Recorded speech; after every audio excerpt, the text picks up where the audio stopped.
So life has its trials and tribulations. It has its setbacks. We have times that we're not on our game.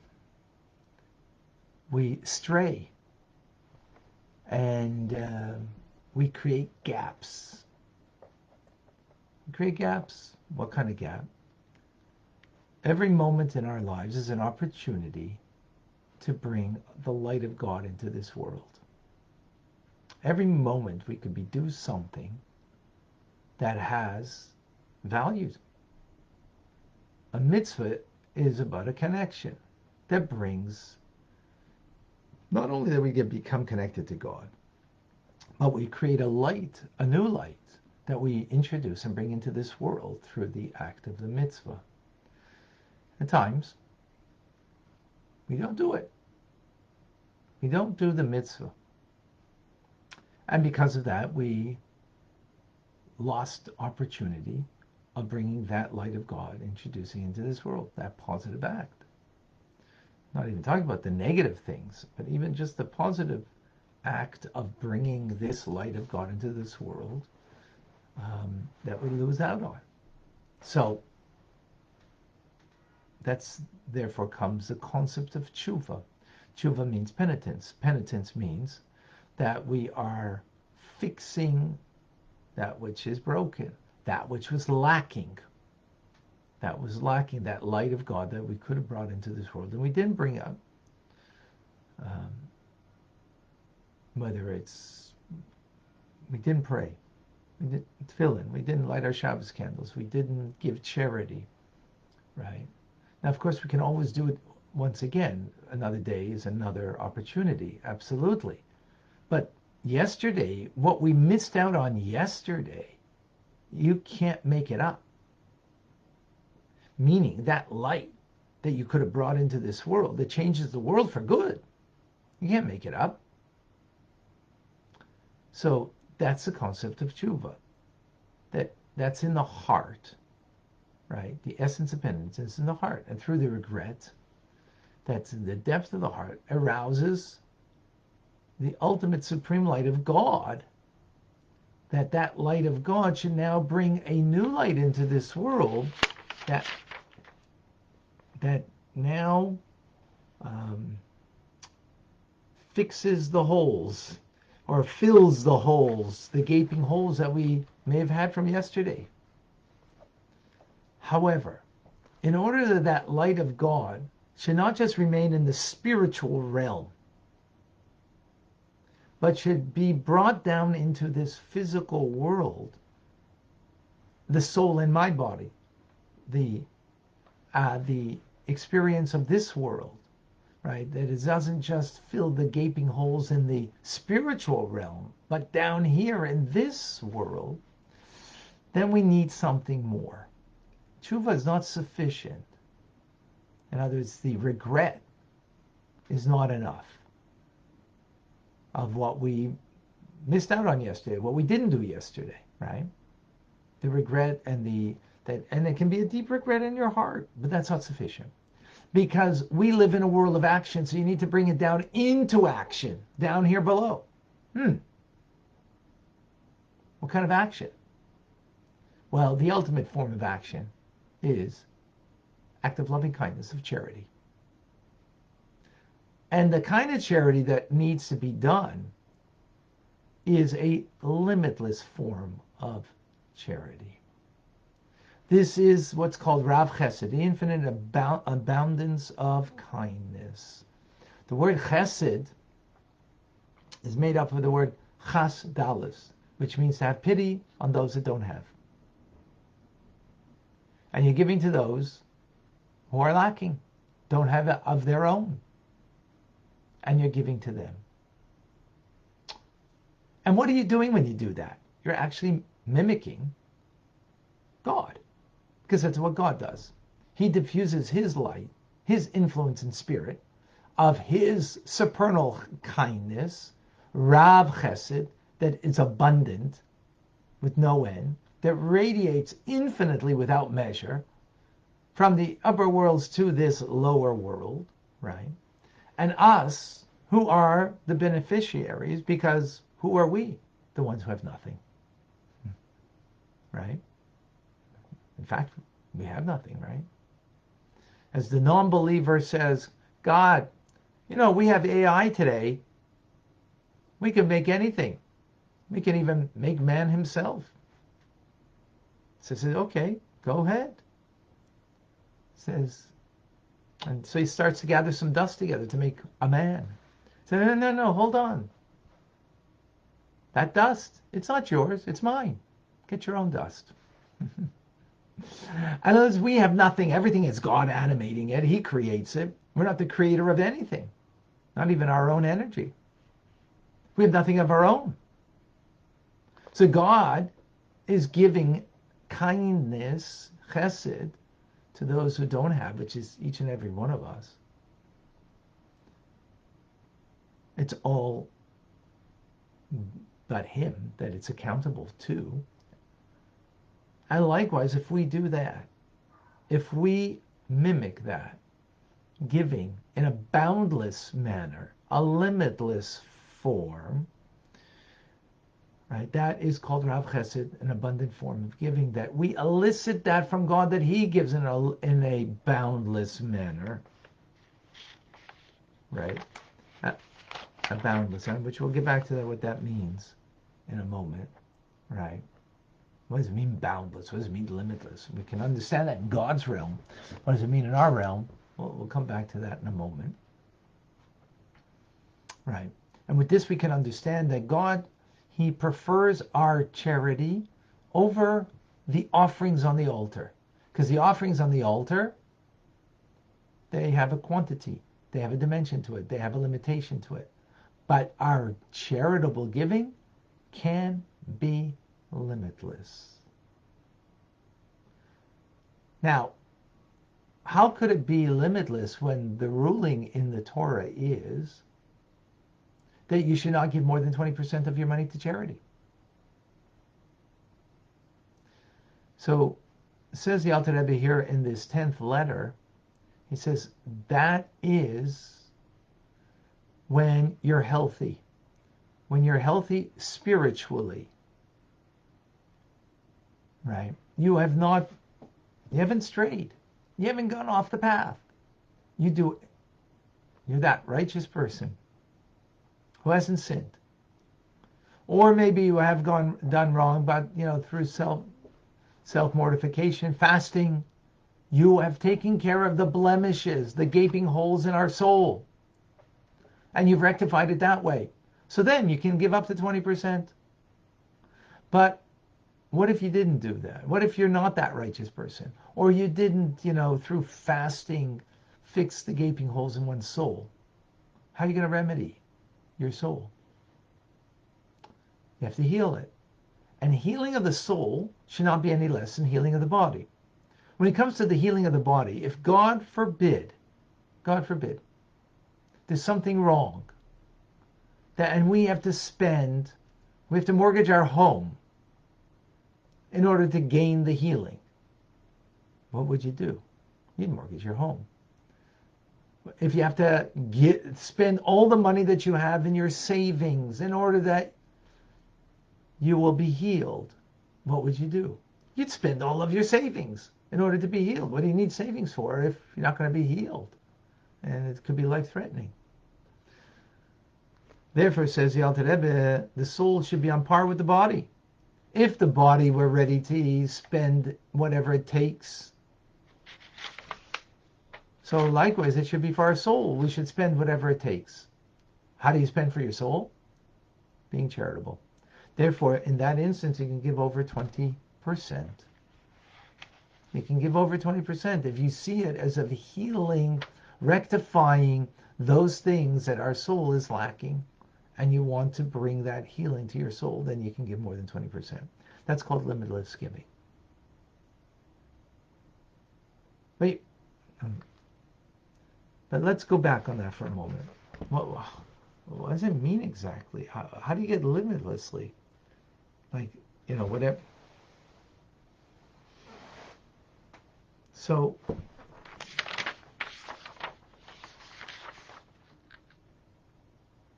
Hmm. And tomorrow we'll have a little example of that, but I'll give something in the meantime. Limitless giving means not giving based on what you're ready to give or what the law says, right? I'll tell you what limits. I was in the store Friday, Erev Shabbos, and shopping a few things for Shabbos. And a woman comes to me, looks like it's a religious, she's dressed like a religious woman. I don't know who she is. She's got a basket full of things.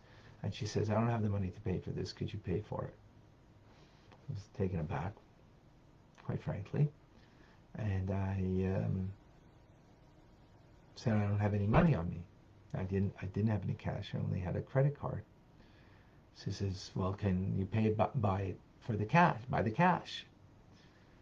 So like a red flag went off in my head. Like, it's a bit unusual that someone's in the store with a basket full, and she says, I don't have the money to pay for this.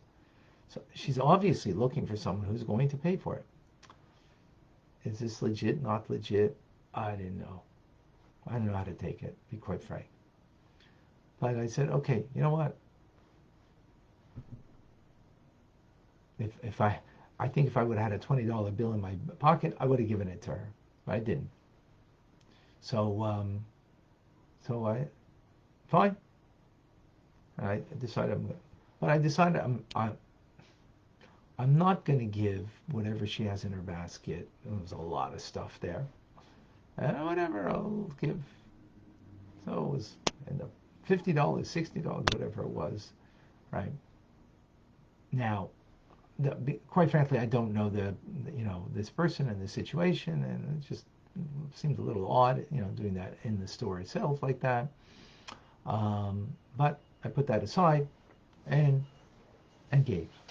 But that was a limited form of giving. I gave when I was ready, when I was comfortable to give. Right? That's a limited form of giving. It was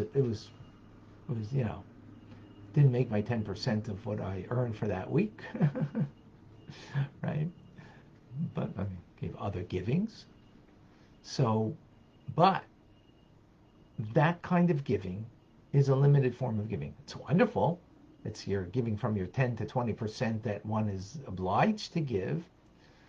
It's included in that. But it wasn't a limitless form of giving. What is limitless is you give what the needs of the person are, whatever it is, whatever it takes. Now, maybe if that red flag didn't go off in my head, maybe I would have bought the whole, If that's what she needed, and I'm using that, let's just, for the example, let's just say she really was, in need, and she didn't have for Shabbos, and she needed these things for her home, for her family. And let's just assume that that's the truth. And if I would have just bought whatever she needed, and because that's what she needs, that's a limitless form of giving. Because real giving is not what you're ready to give. Real giving is what the other person needs to receive, and you give that to them. Oh, in the end, it might only be $100, right? So is that limitless? In a sense, it's limitless because it's not based on you and your, and your sense or your of what you're ready to dispense of yours. But whatever it is, whatever it takes, this is what you need, and that's sufficient. I'm there for you. That's a limitless form of giving. That's one manner of it, right? One expression of how that could be. Says the Alter Rebbe here that when we kind of put aside our personal limitations, that I'm comfortable to give this much, $20, $50. That's when I'm comfortable. More than that, I'm not comfortable, right? So that is chesed olam. That is a kindness that's of the world, right? The world is limited. Our giving is limited. But when we want to fix something in our soul that is lacking, we want to bring healing to us, a spiritual healing, because we're all lacking. We're all missing. We're all, yesterday could have, I'm sure there was a mitzvah or two that we could have done, and maybe we didn't, or we did it, but we didn't do it, fully. And we want to fix it. When we give in this manner of giving, right, that's a limitless form of giving, then we bring our tshuva, our penitence, we bring it into the world of action, that light of God that we elicit on high. Our kindness that's limitless evokes God's limitless kindness, that then he brings that light into my soul that fills the gaps of my soul, the places that I need to remedy. That's really powerful.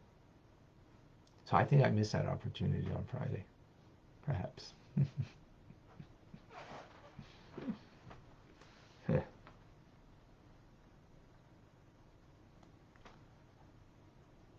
Okay. Any questions, any comments, any thoughts, any personal reflections? Brett, while one may give what's needed at a point in time, isn't it nevertheless limited in time?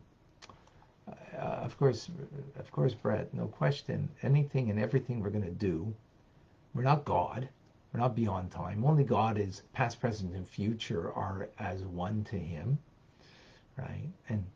And all of space is as nothing before him. Absolutely correct. God created time and space. He's not limited by time and space. We are absolutely limited in time and space. Yet we can mimic, we can be like God in the human condition. We can rise above it and be like the divine. So the divine is God gives kindness for those that don't have. In a limitless fashion, he does it. Likewise, we can give in what's called a limitless fashion, as we just described it. Limitation is me. I'm my own biggest limitation, that I do what I'm comfortable with. I do what suits me. This suits me. That doesn't suit me, so I don't do it. I don't give that. If we can give to another their needs, right, that's limitless giving. So, yeah, you're right. It'll be, of course, we're not going to end up being like God beyond time. But, yeah, that's still reflecting and being divine within the human condition. That's what God wants. Thank you, Brett. Any other questions, comments, thoughts?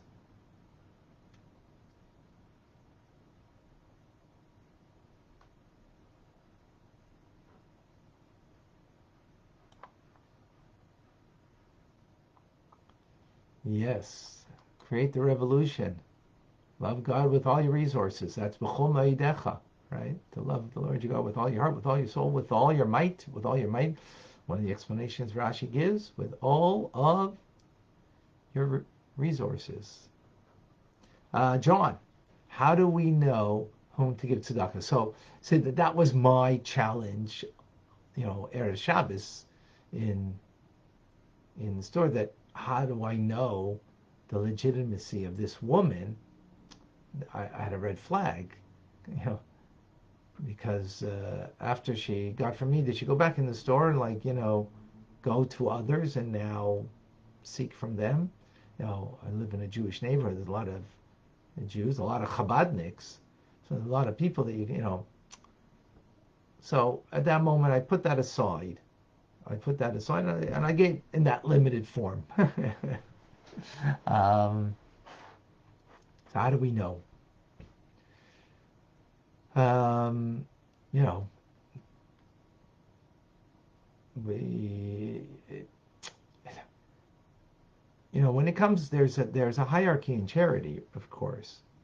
So your extended family, you have an obligation before you're going to give to the outside community. So if you know their situation and there's a need there and you can fulfill it, right?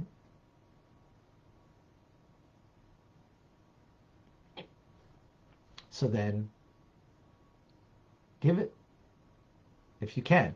Obviously, if it's in your means, if a person needs, um, you know, their business went bankrupt, or they're in the midst of going in bankruptcy and they need $100,000, and you only got $10,000, right, that you could give. So then you don't have $100,000, so then that's not your thing. Now maybe your thing would be to try to get it from others if it's a real thing, right? So it's a good question. Good question. Not always so obvious. Davida, yeah. Oh, you ever had a similar situation, right?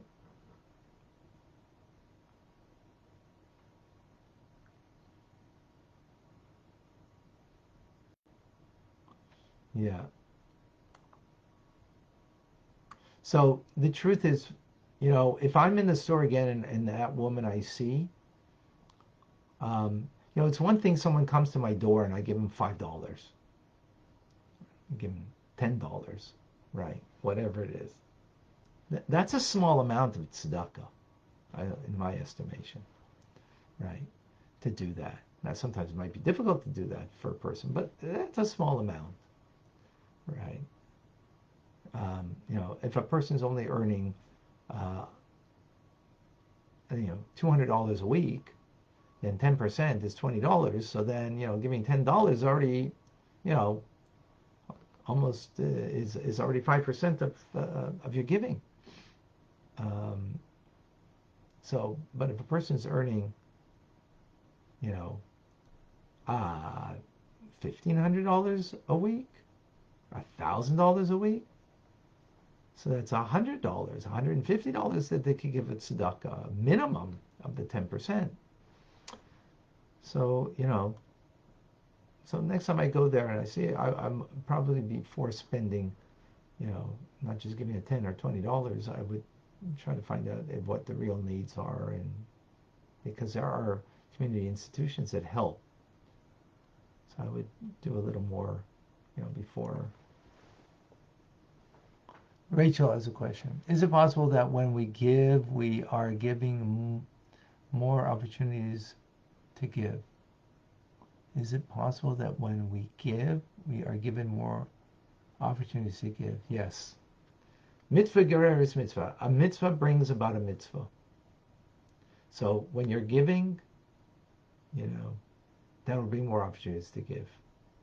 And ultimately, what do you want to be? A taker or a giver? The truth is, we want to say we want to be givers. But think about it. The human condition is we're all takers, and we all want to take. As the advertising here goes in one of the stores, that you're gonna get rewarded for your spending by getting some points, and free. It says you're gonna get free points. Free feels good. We all feel good when we get something, bargain. Something's for free. Feels good because it feels good to take, because taking is for me, giving is for you. So, um, the human condition is we're all seeking to take, to have more, we're having want more. To give and give, we have to make a deliberate, conscious choice that I want to be a giver. And here we're saying being a giver in this limitless fashion. of what your needs are. By the way, that can also be not just in money. Here, everyone's speaking about money, but it could be also to give that person what they need in your time and your patience and your devotion, your love, right? Based on what they need, but not what you are either comfortable to give or what you are used to giving. That's already a challenge. To give your spouse what they need, by the way, not what they want necessarily, because what they want might not be healthy, but what they need, to give that to them, that's real giving. Usually we give what we're comfortable to our spouse. We give what we are used to and familiar with and what suits us. If it fits in with that, that's what we give. If it doesn't, then. Alice, in Baltimore, we have letters that the VAD gives out to evaluate the needs of yes. So we have that also over here. The VAD also does that, gives out letters, but that's usually for people that come in from out of town collecting. Montreal is a giving place, giving Jewish community. Per capita, more givers here than I think anywhere in North America. I think the only other second place might be Cleveland, if I remember correctly, in the per capita of giving, if I recall correctly. New York also, somewhere there. All right. Any other questions? Maybe the store owner would have more info. Yeah, it's possible. I don't think so. I don't think the store owner would know. If the store owner knew what was going on, he might, get rid of her because, think about it. There's going to be people not happy that she's asking them, right? They're going to be put off by it.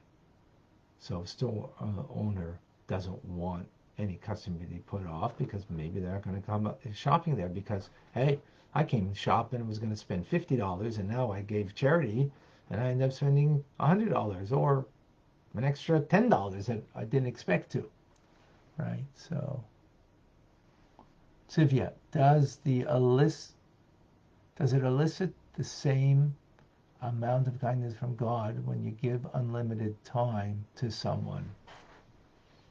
Unlimited time based on what they need. Here we're speaking about money. It's specifically tzedakah is money, but acts of loving kindness, is also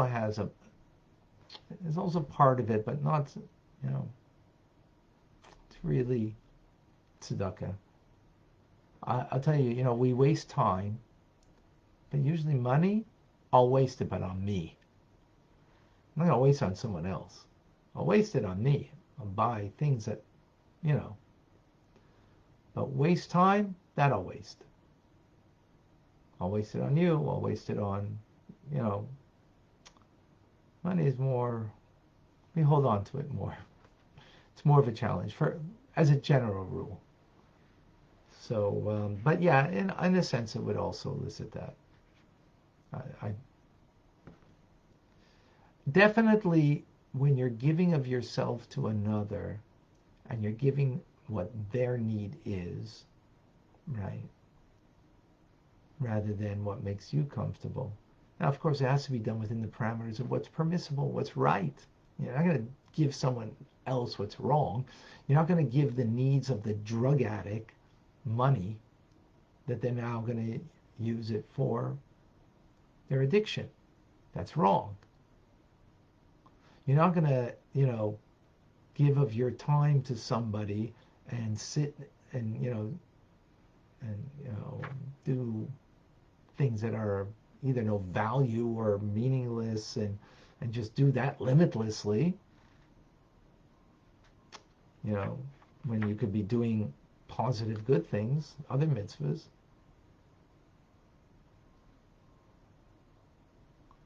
Yeah. Okay.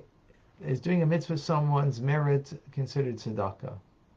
You mean if you gave charity in the merit of somebody, that's considered tzedakah. If you're doing a mitzvah, is that considered tzedakah? It might be an act of loving kindness, but it's not tzedakah. All right, folks, Rambam is coming up. We had a wonderful TRC last night, also Torah studies. Whoever didn't get a chance to the Torah studies can go to TanyaRabbi.com. Actually, I didn't download it yet. It'll be there soon. I'll download it shortly. Or go to YouTube, Tanya Rabbi. Get from last night's Torah studies. Quite fascinating. I'm Rabbi Ronnie Fine, coming to you from Chabad Zichron Kadesh in Montreal, Canada. It's a privilege and a pleasure to share with you the Tanya. Have an amazing, great day. Thank you for joining. And don't forget, the king is in the field.